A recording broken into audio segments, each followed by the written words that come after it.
Olá, tudo bem? Você se interessa por agroecologia e por educação?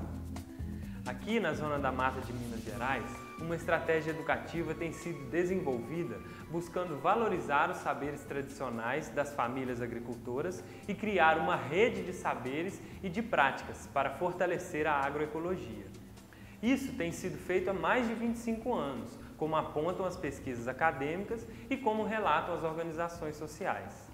Ao longo desses anos, aconteceram muitos erros e muitos acertos, e por causa disso, aprendemos muito com as organizações dos agricultores familiares da região. Um dos frutos desses aprendizados são os intercâmbios agroecológicos, um trabalho em parceria que envolveu os sindicatos da agricultura familiar e dos trabalhadores rurais da região, o CTA, que é o Centro de Tecnologias Alternativas da Zona da Mata, e a UFV, Universidade Federal de Viçosa. Nessa história, nem tudo são flores. Infelizmente, com a chegada da Revolução Verde, aconteceu muita degradação ambiental nessa região e muitas relações sociais de trabalho e de produção foram modificadas. Os agricultores e agricultoras, por muitos anos, praticavam a agricultura e a pecuária de forma diversificada, sem o uso de agrotóxico, e de repente passaram a cultivar principalmente o café, que é a principal cultura de renda da região, em monocultura e com o uso de agrotóxicos. Aos poucos, foram percebendo que o uso dos agrotóxicos trazia malefícios para eles e também para a natureza. A morte de animais e o aparecimento de muitas doenças, até então pouco comuns entre os agricultores, aumentaram e muito a desconfiança em relação aos agrotóxicos. Alguns pesquisadores, preocupados com esses problemas e comprometidos com a sociedade brasileira, se dedicaram a estudar o impacto dos agrotóxicos e confirmaram o que essas famílias agricultoras vinham denunciando. Os agrotóxicos causaram a morte de muitos seres vivos e são responsáveis por uma série de doenças no organismo humano, como câncer, depressão e muitos outros. Todas essas preocupações com o jeito de fazer agricultura deram origem no Brasil e também na região, na década de 80, ao movimento e às práticas denominadas agricultura alternativa. Na década de 90, a agricultura alternativa incorporou a dimensão científica da agroecologia e passou a ser reconhecida, então, como agroecologia, entendida como movimento, ciências e prática. Desde então, a agroecologia ganhou cada vez mais força não só na região e no Brasil, mas também no mundo. A agroecologia iniciou-se com mais força em diversos países da América Latina, entre eles o Brasil. Em todos esses países, os movimentos sociais e as ONGs enfrentaram desafios, e os principais não eram apenas de ordem técnica, mas de construir o diálogo de saberes entre o conhecimento científico e o conhecimento popular. Era preciso desenvolver metodologias de trabalho que possibilitassem trazer à tona o grande acervo de conhecimento das populações camponesas. Um conhecimento diferente daquele produzido na academia, através de pesquisas, hipóteses, análises, testes e repetições. Um conhecimento acumulado, passado de geração em geração, fruto da observação da natureza, de erros e acertos obtidos por uma sociedade e do contato com outras sociedades. Além de trazer à tona o conhecimento popular, era preciso fazer o conhecimento popular e o conhecimento científico se encontrar, dialogar e se alimentar mutuamente. É o que os pesquisadores atuais vêm chamando de ecologia de saberes. Porém, muito antes de surgir a noção de ecologia de saberes, um dos mais importantes intelectuais brasileiros, Paulo Freire, já falava da importância da comunicação entre o conhecimento técnico e o conhecimento popular.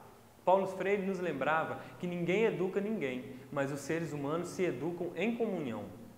Que o aluno não pode ser compreendido como um banco em que os conhecimentos são depositados e que ensinar não é transferir conhecimento, mas criar possibilidades para a sua produção ou a sua construção. O trabalho de Paulo Freire é reconhecido em muitos países. Seu trabalho e seus escritos sobre educação popular influenciaram profissionais de diversas áreas, entre eles muitos profissionais das ciências agrárias. Foi por influência da educação popular que no Brasil, pelo menos, aqueles que trabalharam com a agroecologia sempre se preocuparam em buscar metodologias que pudessem contribuir para o reconhecimento e a valorização dos saberes dos agricultores e agricultoras para a sinergia desses conhecimentos com os conhecimentos científicos.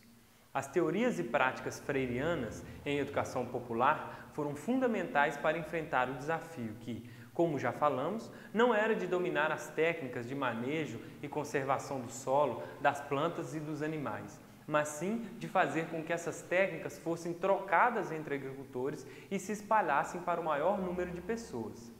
Foi com esse pensamento que os intercâmbios agroecológicos se iniciaram.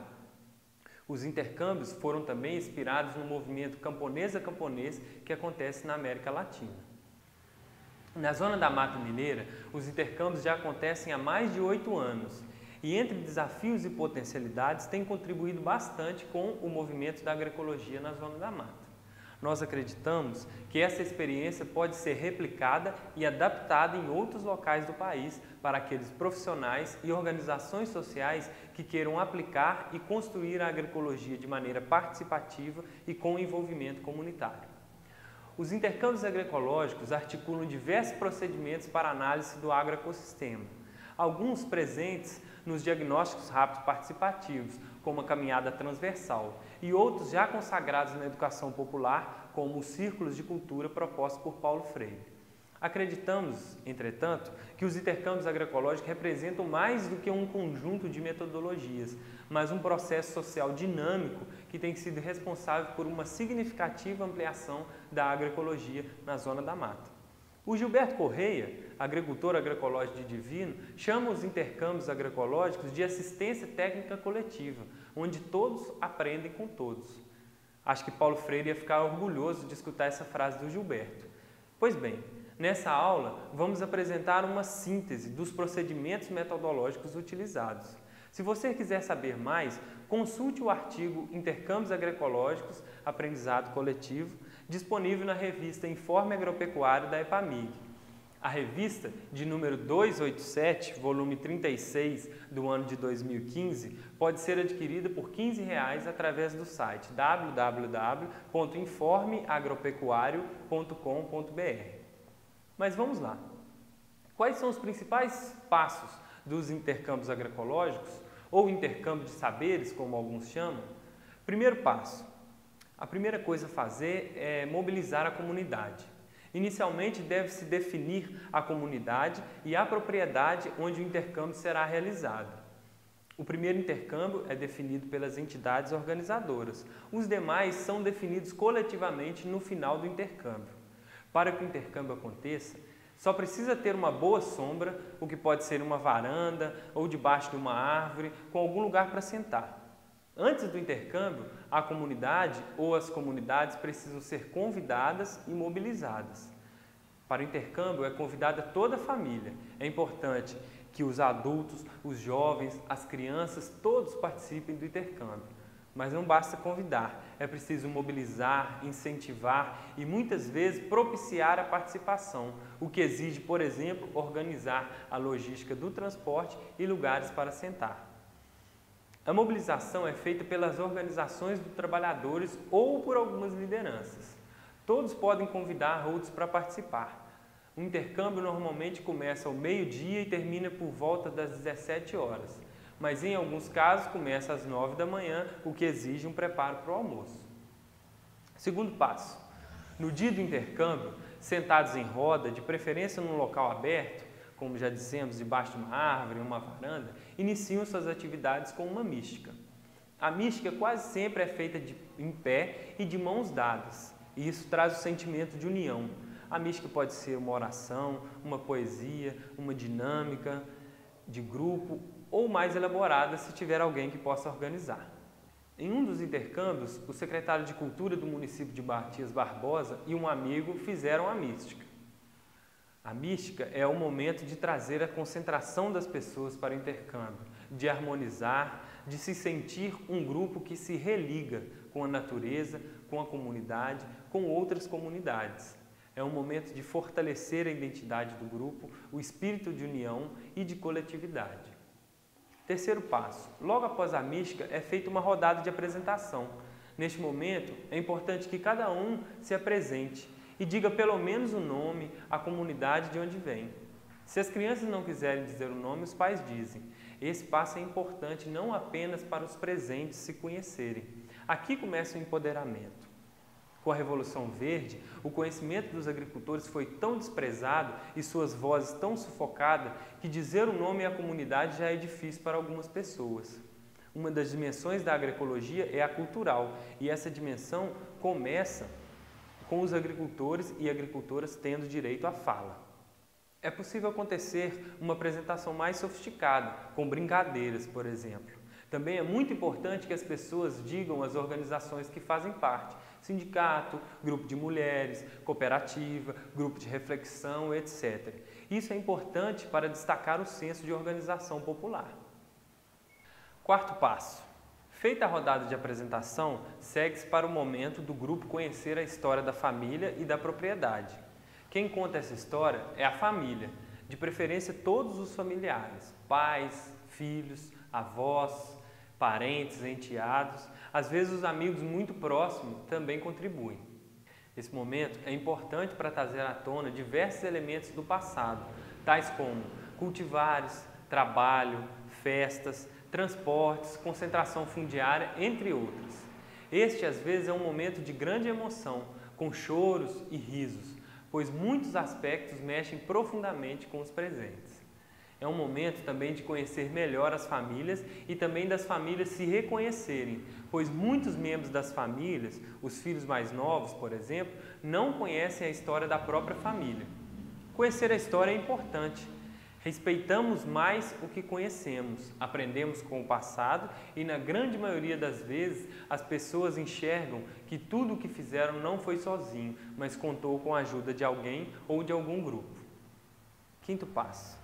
Após a história, é realizada uma caminhada pela propriedade. A intenção é permitir que o grupo conheça o agroecossistema daquela unidade familiar, as nascentes, o uso dos diversos estratos da propriedade, os tipos de plantio e o manejo realizado, as árvores nativas, os animais domesticados e silvestres, abelhas e demais insetos, características do solo, plantas espontâneas, doenças, infestações e dificuldades na produção familiar, integração entre agricultura e criação animal e etc. Quando o grupo é grande, é interessante dividi-lo em subgrupos na caminhada. Neste caso, cada subgrupo pode receber um tema específico com algumas questões a serem observadas. Todos devem observar tudo, mas o grupo tem uma tarefa específica.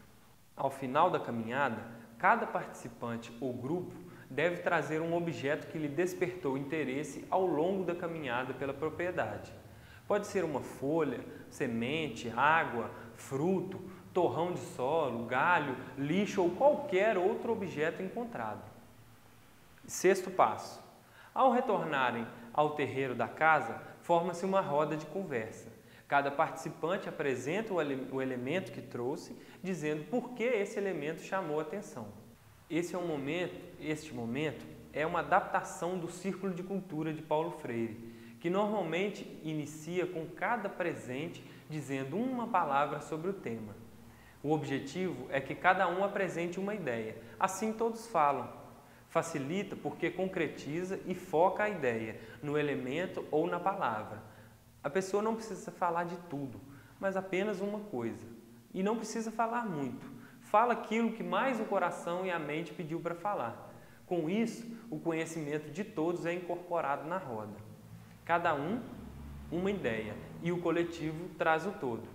Além disso, é mais rápido, o que permite incorporar o conhecimento de todos, pois ninguém irá fazer um discurso muito longo a respeito de um objeto.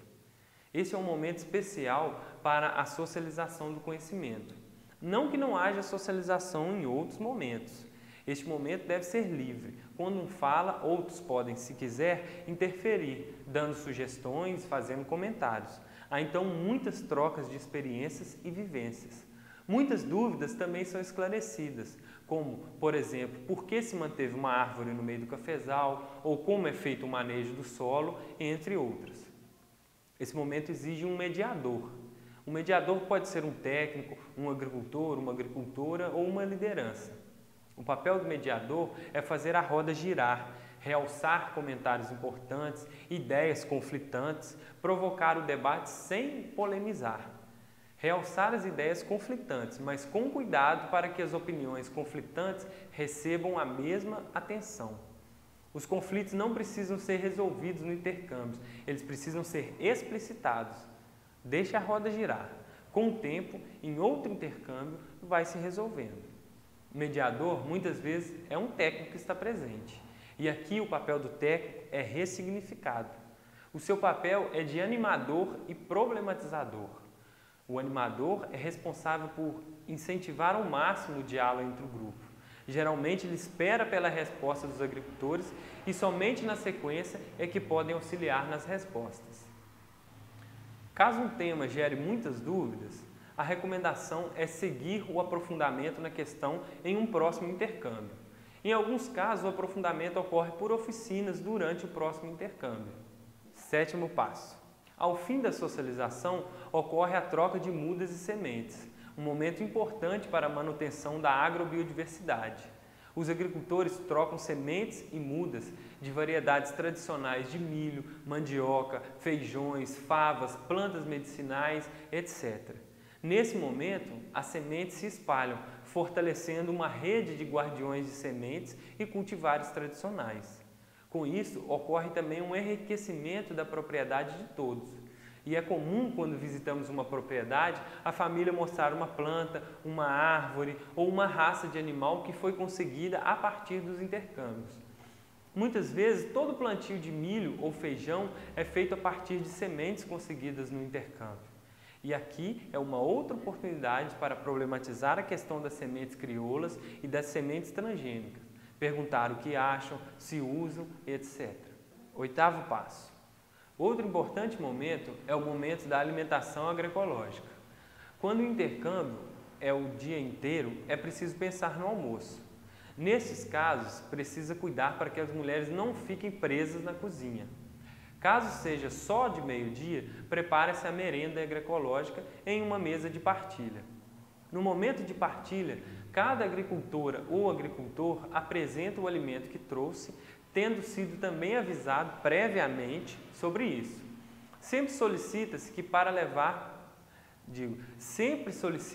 levar produtos da propriedade, evitar os produtos industrializados como refrigerantes, biscoitos e balas.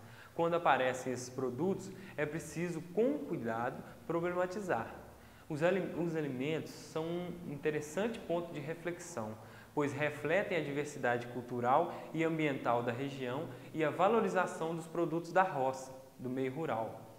Os alimentos mais comumente trazidos são sucos, bolos, café, frutas, legumes, doces, queijos, rapadura, mandioca, inhame cozido, dentre outros produtos disponíveis na propriedade ou feitos com os produtos da propriedade ou da comunidade. É um momento importante em que se relaciona a produção agroecológica com a saúde e com a segurança alimentar na agricultura familiar. Fica claro que para uma diversidade de alimentos é importante uma diversidade de cultivos.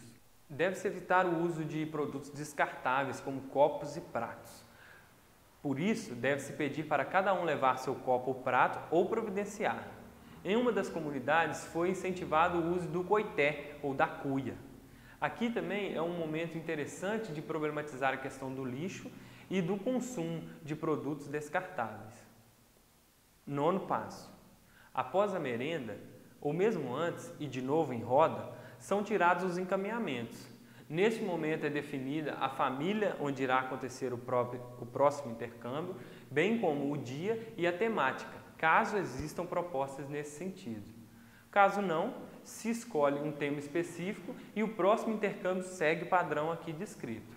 Também são dados informes, como por exemplo a próxima reunião da cooperativa, a data do Seminário Municipal de Plantas Medicinais e etc. 10º passo. O encontro é encerrado também com uma mística, que pode ser como no início, com uma oração, uma poesia, uma dinâmica, como quiser. Nesse momento, é importante celebrar a força da união dos trabalhadores e renovar a esperança na agroecologia e nas organizações sociais. Uma outra questão importante nos intercâmbios é a participação das crianças. Como as crianças participam dos intercâmbios, uma atenção especial deve ser dada a elas. Na apresentação inicial, todos devem se apresentar e as crianças também participam desse momento. Atividades específicas como oficinas, brincadeiras, desenhos e caminhada, somente com elas podem ser realizadas e, nesse caso, devem ser planejados momentos para que as crianças apresentem o que realizaram para os adultos. Afinal, não há idade mínima para entender sobre a agroecologia. Em alguns intercâmbios, as crianças participam de atividades com os adultos e, para tais situações, deve procurar observá-las e ouvi-las, inclusive no momento de socialização dos objetos. Uma agricultora relatou em determinado momento que a compreensão dela sobre a agroecologia veio a partir de um cartaz sobre a agroecologia feito pelas crianças. Aprofundamentos. Quando o intercâmbio ocorre pela primeira vez na propriedade, normalmente é trabalhada uma temática geral, que envolve natureza, agricultura familiar, diversidade ou agrotóxicos. A intenção é sensibilizar sobre essas temáticas gerais e diagnosticar a realidade daquela comunidade, de modo a facilitar a realização dos próximos intercâmbios.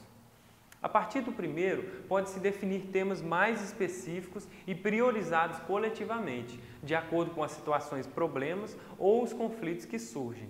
Isso vai variar de acordo com a demanda da região e das comunidades, mas é importante lembrar sempre dos princípios agroecológicos. Aqui na Zona da Mata, os temas de trabalho têm sido manejo e conservação de solo, gênese e biologia do solo, plantas indicadoras, adubos verdes, criação animal, nutrição animal, sistemas agroflorestais, compostagens, biofertilizantes, caldas naturais, homeopatia, sementes e variedades crioulas, proteção de nascentes e mananciais, turismo rural, comercialização e beneficiamento, segurança alimentar, políticas públicas para o campo, agrotóxicos, entre outras. As oficinas são planejadas para ocorrerem em uma propriedade que já foi visitada. Dessa forma, não se faz necessário repetir a história da família e, às vezes, também não se realiza a caminhada. Com isso, mais tempo pode ser dedicado para as oficinas, que são realizadas paralelamente. As oficinas são ministradas por quem sabe. Pode ser por estudantes, agricultores, professores e técnicos. O importante é mobilizar e valorizar o conhecimento de todos. Quando há necessidade, e sempre há, de mais aprofundamento em alguns temas, polêmicos ou não, são planejadas visitas a outras experiências, intercâmbios em outros municípios ou mesmo cursos. Resumidamente, apresentamos aqui os 10 passos para a realização dos intercâmbios agroecológicos. Muitas mudanças têm sido observadas com os intercâmbios agroecológicos, que têm conseguido desenvolver processos educativos que estimulam a agroecologia na região, protagonizando o conhecimento de agricultores e agricultoras e estimulando a organização social dos trabalhadores do campo. Percebemos que aumentou a conscientização sobre os impactos causados pela agricultura convencional e também a conscientização sobre a importância e os benefícios das práticas agroecológicas. A diversificação das propriedades tem mostrado isso com muita clareza. Não apenas as lavouras de café, mas as hortas e pomares seguem se diversificando e trazendo boas colheitas. Outro aspecto positivo é a capacidade dos agricultores poderem aprender diretamente entre eles, de agricultor para agricultor, ou seja, na mesma linguagem, enfrentando as mesmas dificuldades. E isso fortalece e muito o aprendizado e o desejo de mudança. Os desafios, depois de compartilhados, passam a ser enfrentados em conjunto. Um exemplo importante que tem acontecido em alguns municípios é a prática dos mutirões. Foi nas discussões dos intercâmbios que um grupo endivino resolveu trabalhar em mutirão. E esse trabalho aproxima as pessoas, fortalece o vínculo com o território, além de conseguir enfrentar os desafios de manejo com mais rapidez e qualidade. Nos intercâmbios também aparecem muitas questões de pesquisas e muitas respostas para questões de pesquisas. Muitas pesquisas são desenvolvidas com e a partir dos intercâmbios. Nos intercâmbios ensinamos, aprendemos, compreendemos processos e esclarecemos dúvidas. Por isso, dizemos que nos intercâmbios conseguimos fazer a indissociabilidade entre ensino, pesquisa e extensão, tão almejada e nem sempre conseguida pelas universidades. Esperamos que essa videoaula tenha servido para inspirar você e sua organização a desenvolver um trabalho parecido na sua região.